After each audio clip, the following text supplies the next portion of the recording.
ఈ హార్మోన్ వల్లే అందరూ ఇన్‌స్టాగ్రామ్‌కి అడిక్ట్ అయిపోతున్నారు. డోపమైన్. డోపమైన్ అంటే మన బ్రెయిన్‌లో రిలీజ్ అయ్యే ఒక హార్మోన్. జనరల్లీ ఈ హార్మోన్ ఎప్పుడు రిలీజ్ అవుద్దంటే, మనం ఏదైనా ఒక ప్లెజరబుల్ యాక్టివిటీ చేసినప్పుడు ఈ హార్మోన్ రిలీజ్ అవుతుంది. ఫర్ ఎగ్జాంపుల్ మనకు నచ్చిన ఫుడ్ తిన్నా, మనకు నచ్చిన మూవీ చూసినా, లేదంటే రీల్స్ చూసినా, ఇలాగ మనకి ప్లెజర్‌నిచ్చే ఏ యాక్టివిటీ చేసినా మన బ్రెయిన్‌లో ఈ డోపమైన్ రిలీజ్ అవుతుంది. అందరూ రీల్స్‌కి అడిక్ట్ అయిపోవడానికి రీజన్ కూడా ఈ డోపమైనే. ఎలాగంటే ఒక రీల్ చూసినప్పుడు బ్రెయిన్‌లో డోపమైన్ హిట్ అవుతుంది. ఇంకొక రీల్ చూస్తారు. మళ్ళీ డోపమైన్ హిట్ అవుతుంది. మళ్ళీ ఇంకొక రీల్ చూస్తారు.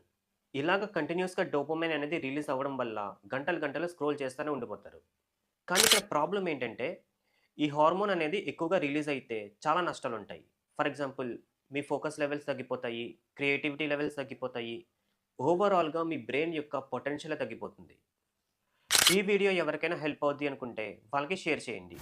నెక్స్ట్ వీడియోలో ఈ ఇన్‌స్టాగ్రామ్ అడిక్షన్‌ని ఎలా తగ్గించుకోవాలో చెప్తాను. మన పేజ్‌ని ఫాలో చేయండి.